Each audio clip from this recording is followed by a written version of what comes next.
¿Recuerdas la primera vez que leíste Romanos 9? ¿Qué preguntas te vinieron inmediatamente a la mente con respecto a la predestinación? Especialmente en lo que se refiere a la salvación personal del pecado y la muerte eterna. Dios desea que todos sean salvos, y en ese sentido general hay una predestinación. Pero es la voluntad del ser humano que finalmente decide si aceptar el plan de vida eterna o rechazarlo y perecer para siempre. Es críticamente importante entender que Dios no predestina la salvación eterna de nadie. Cuando fueron creados, nuestros primeros padres gozaban de plena libertad de elección. Lo mismo puede decirse de los ángeles y de Lucifer. Y cuando Adán y Eva decidieron desobedecer a Dios, todos quedamos atrapados, esclavizados y perdimos todo. Jesús al morir en la cruz nos devolvió la posibilidad de elegir entre dos cosas. Y aún muchos antes de morir en la cruz, ya el sacrificio de ese corderito preanunciaba que la libertad de elección nos sería devuelta. Dios no predetermina la salvación personal de nadie, pero Él ha sido completamente soberano cuando se trata de llamar a alguien para comunicar su mensaje, tal como llamó a Israel para llevar adelante la misión de Dios. Pero aún así, Dios respetó si querían hacerlo o no. Él nos llama y habilita para su misión, pero cada uno elige seguir su plan o no. Toma tu Biblia y en un momento comenzaremos el estudio de Romanos 9.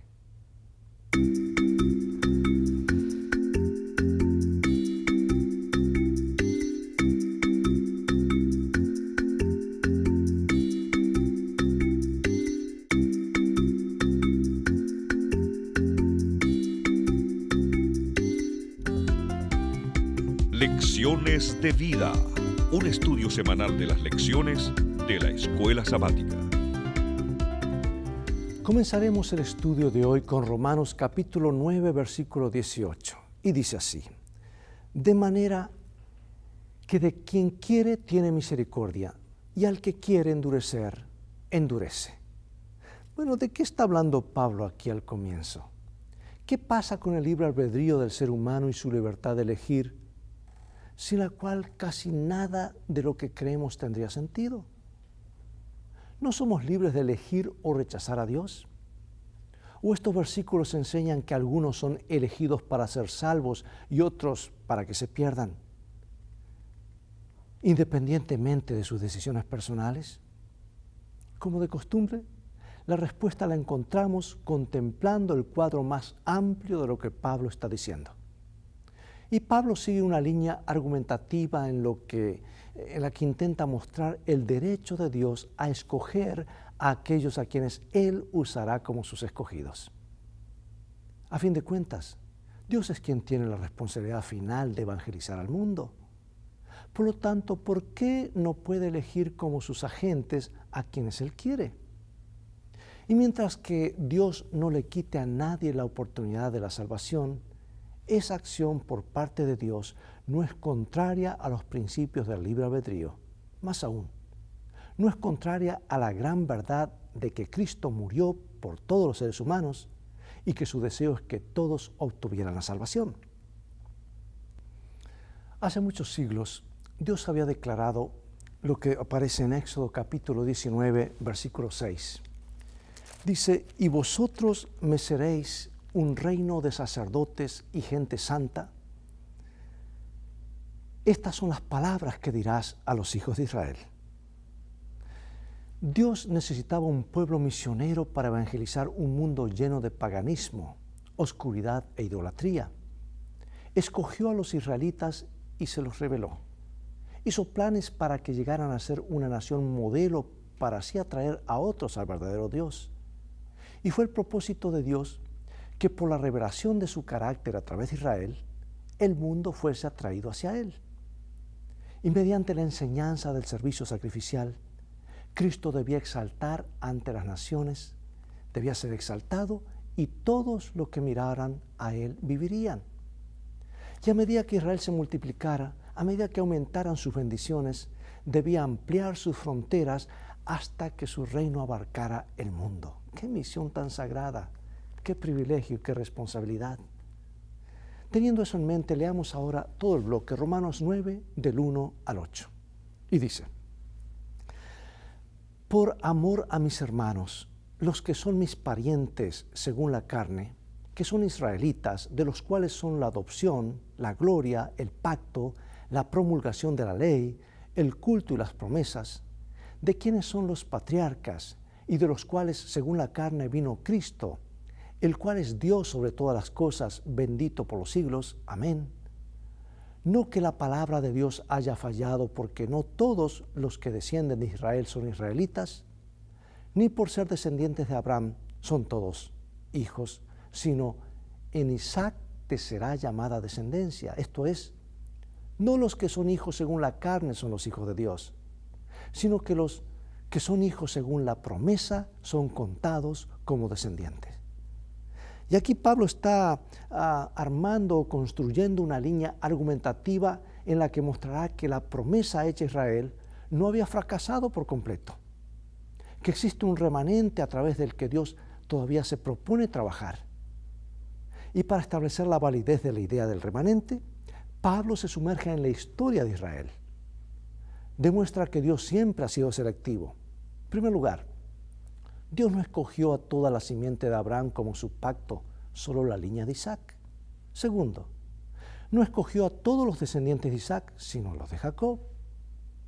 También es importante ver que la herencia o la ascendencia no garantiza la salvación. O sea que la salvación no se hereda. Se puede ser de sangre adecuada, de la familia correcta, incluso de la iglesia correcta, y aún así estar perdido y quedar fuera de la promesa. Es la fe, una fe que obra por amor, la que revela lo que son hijos de la promesa o hijos de Dios. Ahora avancemos a Romanos 9, 13 al 16, que dice lo siguiente: como está escrito, a Jacob amé, mas a Esaú aborrecí. ¿Qué pues diremos? ¿Que hay injusticia en Dios? En ninguna manera. Pues a Moisés dice, tendré misericordia del que yo tenga misericordia, y me compadeceré del que yo me compadezca. Así que no depende del que quiere, ni del que corre, sino de Dios que tiene misericordia. Como dijimos al comienzo, es imposible entender correctamente Romanos 9 hasta que reconozcamos que Pablo no habla de la salvación individual. Aquí se refiere a las funciones especiales que Dios le estaba invitando a algunos a cumplir, o sea, un llamado a una nación. Dios quería que Jacob fuese el progenitor del pueblo, que sería su agencia especial de evangelización en el mundo. No hay ninguna implicación en este pasaje de que Esaú no pudiese ser salvo. Dios quería que se salvara, así como desea que todos los hombres se salven. Repito, Pablo no está hablando de la salvación individual, porque en ese ámbito Dios le extiende la misericordia a todos, porque quiere que todos los hombres sean salvos, para que todo aquel que en él cree, ¿verdad? La gracia se ha manifestado para salvación de a todos los hombres, dice en Tito 2:11. Pero Dios se toma las prerrogativas y puede elegir a naciones para desempeñar un papel. Y aunque éstas puedan rehusarse, no pueden impedir que Dios las escoja. Por más que Saúl lo hubiese deseado, no podría haber llegado a ser el progenitor del Mesías ni del pueblo escogido, porque Dios no lo había escogido a él. En definitiva, no fue una elección arbitraria de parte de Dios, ni un decreto divino por el que Saúl fue excluido de la salvación. Los dones de su gracia a través de Cristo son gratuitos para todos. Todos fuimos escogidos para ser salvos, no para perdernos. Son nuestras propias decisiones, no las de Dios, las que nos alejan de la promesa de vida eterna. Jesús murió por cada ser humano. Sin embargo, Dios ha establecido en su palabra las condiciones con las que cada alma será elegida para la vida eterna. Y esto es la fe en Cristo, que conduce al pecador justificado a la obediencia. Como si no existiese nadie más que tú, fuiste elegido en Cristo antes de la fundación del mundo para ser salvo. Es tu llamado, tu decisión. Y todo eso se nos da a través de Jesús. ¡Qué privilegio! ¡Qué esperanza! Al fin de cuentas, ¿Por qué todo lo demás palidece en comparación con esta gran promesa? ¿Por qué sería la mayor de todas las tragedias dejar que el pecado, que el yo y la carne te quiten todo lo que te prometió Jesús? Volvamos ahora al planteamiento de Pablo en Romanos 9 y ahora vamos del 17 al 24. Porque la Escritura dice a Faraón: para esto mismo te he levantado para mostrar en ti mi poder y para que mi nombre sea anunciado por toda la tierra. De manera que de quien quiere tiene misericordia y al que quiere endurecer, endurece. Pero me dirás, ¿por qué? Pues, ¿inculpa? Porque ¿quién ha resistido a su voluntad? Mas antes, oh hombre, ¿quién eres tú para que alterques contra Dios? Dirá el vaso de barro al que lo formó: ¿por qué me has hecho así? ¿O no tiene potestad el alfarero sobre el barro para hacer de la misma masa un barro para honra y otro para deshonra? ¿Y qué si Dios, queriendo mostrar su ira y hacer notorio su poder, soportó con mucha paciencia los vasos de ira preparados para destrucción, y para hacer notorias las riquezas de su gloria, las mostró para con los vasos de misericordia que Él preparó de antemano para gloria? A los cuales también ha llamado, esto es, a nosotros, no solo de los judíos, sino también a los gentiles. Bueno, aquí Pablo, al enfrentar a Egipto en el momento del éxodo, de la manera en que lo hizo, Dios estaba obrando, aquí dice Pablo que Dios estaba obrando en favor de la salvación de la raza humana. Dios planificó revelarse a los egipcios, al igual que a las demás naciones, en las plagas de Egipto y en la liberación de su pueblo, para poner de manifiesto que Dios de Israel, el Dios de Israel, era el Dios verdadero. Fue concebido como una invitación para que los pueblos de las naciones abandonaran sus dioses y lo adoraran a Él, el Creador. Obviamente Faraón ya había tomado su decisión en contra de Dios, de modo que al endurecer su corazón, Dios no le estaba quitando la oportunidad de salvación. El endurecimiento era en contra de la petición de dejar ir a Israel. No era en contra del llamado de Dios para que Faraón aceptara la salvación. Él no quería dejar salir a Israel, ese era su endurecimiento. Cristo murió por Faraón, al igual que por Moisés, Aarón y el resto de los hijos de Israel. Así que la cuestión fundamental en todo esto es cómo seres humanos caídos tenemos una visión muy estrecha del mundo, de la realidad de Dios y de cómo Él obra en el mundo. Isaías 55, 8 y 9 dice: porque mis pensamientos no son vuestros pensamientos, ni vuestros caminos mis caminos, dijo Jehová. Como son más altos los cielos que la tierra, así son mis caminos más altos que vuestros caminos, y mis pensamientos más que vuestros pensamientos. A veces nos cuesta digerir eso, ¿verdad? Queremos una explicación para todo como si fuésemos Dios. ¿Cómo podemos esperar comprender todos los caminos de Dios cuando el mundo natural, todo a nuestro alrededor, contiene misterios que no podemos siquiera entender? Por ejemplo, mira esto. Hace apenas 171 años que los médicos se dieron cuenta de que sería una buena idea lavarse las manos antes de realizar una cirugía. Y esto demuestra cuán inmersos en la ignorancia hemos estado. Y quién sabe si el tiempo perdura, qué otras cosas descubriremos en el futuro que revelarán cuán inmersos en la ignorancia estamos hoy. Sin duda, no siempre entendemos los caminos de Dios, pero Jesús vino a revelarnos cómo es Dios. ¿Por qué entonces, en medio de todos los misterios de la vida y de los acontecimientos inesperados, es tan importante que meditemos en el carácter de Cristo y en lo que Él nos ha revelado acerca de Dios y de su amor por nosotros? ¿De qué manera el hecho de saber cómo es el carácter de Dios nos ayuda a permanecer fieles en medio de las pruebas que parecen tan injustas? Bueno, en los siguientes versículos, Pablo cita a Oseas. ¿Recuerdas que Dios instruyó a Oseas a tomar una mujer fornicaria como una ilustración de la relación de Dios con Israel? Porque la nación había ido tras dioses extraños. Los hijos nacidos de este matrimonio recibieron nombres que representaban el rechazo de Dios y el castigo del Israel idólatra. Al tercer hijo lo llamaron Lo-ammi, que literalmente significa no mi pueblo. Sin embargo, en medio de todo eso, Oseas predijo que llegaría el día en que después de castigar a su pueblo, Dios restauraría sus vicisitudes, quitaría sus falsos dioses y haría un pacto con ellos. Y en ese momento, los que eran Lo-ammi, no mi pueblo, llegaron a ser Ammi, mi pueblo. Y en los días de Pablo, los Ammi eran no solo los judíos, sino también los gentiles. Qué presentación clara y poderosa del Evangelio. Un Evangelio que desde el principio fue dado a todo el mundo.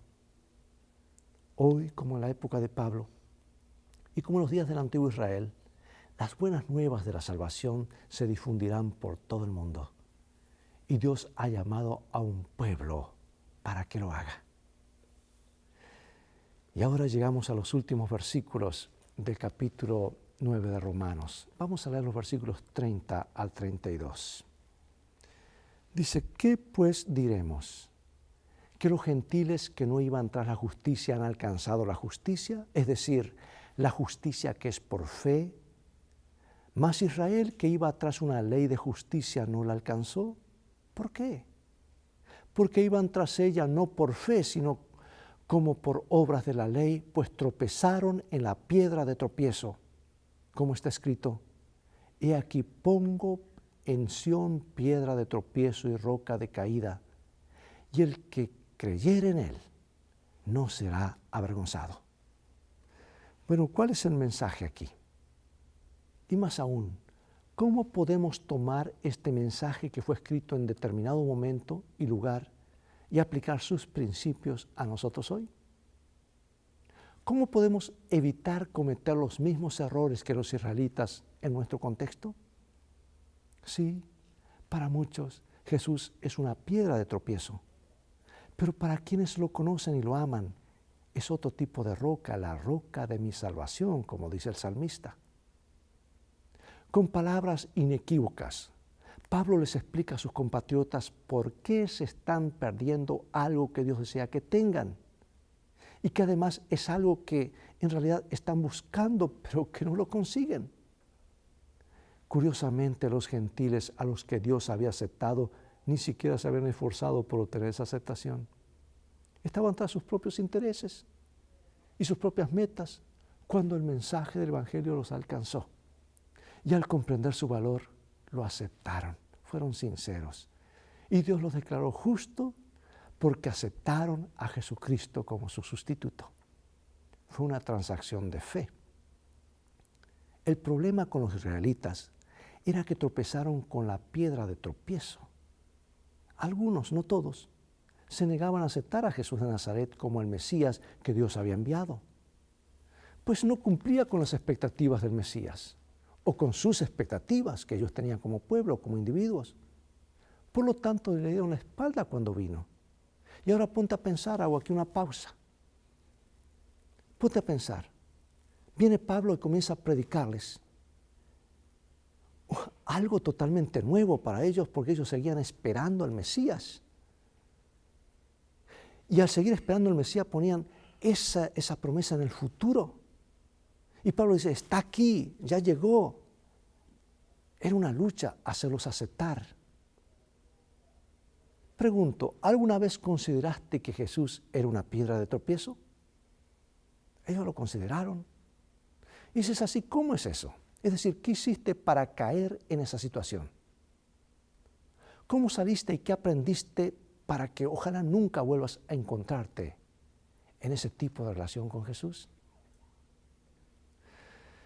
Y ahora, para finalizar, algunas citas inspiradas por Dios y luego unas preguntas de reflexión. Leeré esta primera cita, que es impactante, y dice así: existe una predestinación de individuos y de un pueblo, la única predestinación hallada en la palabra de Dios, donde el hombre es predestinado a ser salvo. Y muchos han mirado hacia el final pensando que estaban seguramente predestinados para tener la dicha celestial, pero esa no es la predestinación que revela la Biblia. El hombre está predestinado a ocuparse en su propia salvación con temor y temblor. Está predestinado a ponerse la armadura para pelear la buena batalla de la fe. Está predestinado a usar los medios que Dios ha puesto a su alcance con el fin de guerrear contra toda concupiscencia impía mientras Satanás juega el juego de la vida por su alma. Está predestinado a velar en oración, a investigar las Escrituras y evitar caer en la tentación. Está predestinado a tener fe constantemente. Está predestinado a ser obediente a toda palabra que sale de la boca de Dios, ya que pueda ser no solo oidor, sino también hacedor de la palabra. Esta es predestinación bíblica. Muy claro, ¿verdad? Pero vayamos a otra cita. Dice, ninguna mente finita puede comprender plenamente el carácter o las obras del Ser infinito. No podemos descubrir a Dios por medio de la investigación. Para las mentes más fuertes y mejor cultivadas, lo mismo que para las más débiles e ignorantes, el Ser Santo debe permanecer rodeado de misterio. Pero aunque nubes de oscuridad alrededor de Él, justicia y juicio son el cimiento de su trono, podemos comprender lo suficiente de su trato con nosotros para descubrir una misericordia limitada unida a un poder infinito. Podemos comprender de sus propósitos lo que seamos capaces de asimilar. Más allá de esto, debemos confiar en la mano omnipotente, en el corazón lleno de amor. Esto está en el libro de la Educación, muy claro, como expone la sierva de Dios acerca de qué es la predestinación. Y concluyendo, vemos que Pablo estaba hablando de la predestinación de un pueblo que Dios eligió. Y esto, hermanos, Dios es soberano. Él puede elegir a quien Él quiera. Por un lado, la predestinación de que Dios desea que todos sean salvos. Pero está en el ser humano aceptar ese deseo de Dios o no. Pero por otro lado, Dios predestina o llama a un pueblo o individuos o naciones para que cumplan con ese propósito de anunciar a otros de que Él quiere que todos sean salvos. ¿Sabes que ciertos cristianos enseñan que incluso antes de nacer, Dios escogió a algunos para salvación y a otros para perdición? Y amigos, esto no es así. Si por casualidad hubiera sido uno de los que Dios, en su infinito amor y sabiduría, predestinó para perdición, entonces no importa las decisiones que tomes, estás condenado a la perdición, que muchos creen que significa quemarse en el infierno por la eternidad. Y aquí quiero hacer otra pausa. El fuego del cual habla la Biblia es diferente al fuego o al infierno que se predica hoy en día en la mayoría de las religiones. Ellos creen que hay un fuego ahora cuando la persona cae y se está quemando. Pero la Biblia habla de un fuego final que está en el futuro y que caerá del cielo. No es que la persona cae en el infierno, sino que cae del cielo. Y ese fuego fue preparado para el diablo y sus ángeles, pero tristemente será el destino de muchos que rechazan seguir a Jesús. Sí, hay algunos que creen que estamos predestinados y ya cada caso está decidido. Entonces, ¿para qué murió Jesús? Si Jesús murió para hacernos libres, para elegir si salvarnos o perdernos. Esa libertad la perdimos en el jardín del Edén y Jesús la devolvió en la cruz del Calvario, para que nadie tenga excusa, porque hay un juicio finalmente donde cada uno tendrá que comparecer y habrá decidido si salvarse o perderse. En otras palabras, sin ninguna decisión de nuestra parte, sino solo por la providencia de Dios, algunos están predestinados a vivir sin una relación salvífica con Jesús aquí en esta vida. Eso es lo que dicen. Solo para pasar la próxima vida quemándose para siempre en los fuegos del infierno. Bueno, ¿qué hay de malo con esta visión? ¿Y qué está equivocado? Yo diría muchísimo. porque esto contrasta con nuestra interpretación de los mismos asuntos.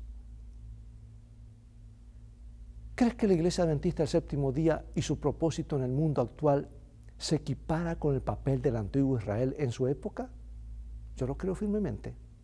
Dios llamó a un pueblo de un chasco y le dio un mensaje que tiene que ir a todo el mundo para que todos los que crean y acepten al Salvador sean salvos. Bueno, ¿cuáles son las similitudes con el Israel del pasado y con el pueblo que Dios llama el remanente en sus días? ¿Cuáles son las diferencias? ¿En qué sentido estamos mejor o estamos peor? Una cosa sí te pido, amigo y amiga, al ser parte del pueblo de Dios, que Dios nos ayude a ser fieles en cumplir la misión, porque Dios nos predestinó para predicar todo el mensaje. Y hemos sido llamados como pueblo y como individuos para presentar un mensaje integral, un mensaje total de restauración en Cristo Jesús. Y lo glorioso es que sabemos cómo han de terminar las cosas. La tierra ha de ser iluminada con la gloria de Dios. Eso significa que habrá un pueblo reflejando el carácter de Dios, presentando el mensaje de la justificación por la fe, un mensaje que hay esperanza en Jesús, que el tiempo se acaba y que Jesús viene para llevarnos para devolvernos la eternidad que perdimos por escuchar otras voces. Hay un futuro glorioso. Para eso estamos predestinados. Y el Señor quiere que todos sean salvos. Vayamos y anunciemos cuál es el deseo de Dios, para que todo aquel que en Él cree no se pierda, sino que tenga vida eterna. ¡Qué privilegio! ¡Qué responsabilidad! Dios nos ayuda a serle fieles. ¿Sabes que la Biblia y el Espíritu de Profecía de Ellen White no nos hablan del éxito? El éxito pertenece a Dios. No nos llama a ser exitosos. Pero hay una cosa que si nos pide seamos fieles, y cuando Jesús venga dirá: ven, buen siervo fiel. Has sido fiel en lo poco, sé fiel por la eternidad. Dios nos ayude, oremos. Gracias, oh Padre, por llamarnos y por abrirnos las puertas de tu amor y tu gracia para que podamos ser salvos. Gracias por Jesús que vino a hacer eso posible. Bendícenos, sálvanos en tu reino, en el nombre de Jesús. Amén. Amigo y amiga, el tiempo se ha acabado.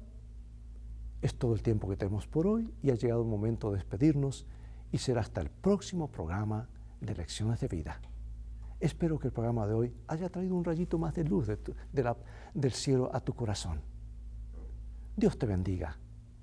Y recuerda, tú vales mucho para Jesús. Mira el precio que fue pagado por ti. Él dio todo para que un día tú y yo lo tengamos todo. Él descendió para que tú y yo vivamos para siempre. Porque tú vales mucho para Jesús y Él te ama más de lo que puedes imaginar.